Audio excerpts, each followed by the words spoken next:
Chakras are energy centers that are believed to exist within the human body, and they play a significant role in various spiritual and energy-based practices, including yoga and meditation.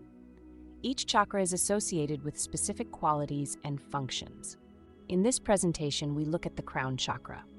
The Crown Chakra, also known as Sahasrara in Sanskrit, is the seventh and highest chakra in the traditional yogic systems. Key information about the Crown Chakra. 1. Location. The Crown Chakra is located at the top of the head, just above the physical crown. Some sources place it slightly above the head. 2. Color. Its associated color is usually described as violet or white.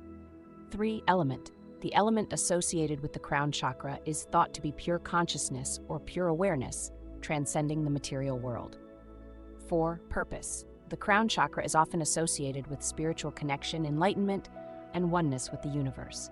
It represents the highest level of consciousness and awareness. 5.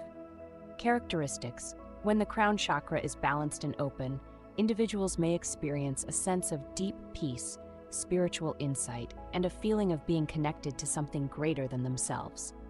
They may also have a strong sense of purpose and a deep understanding of the interconnectedness of all life.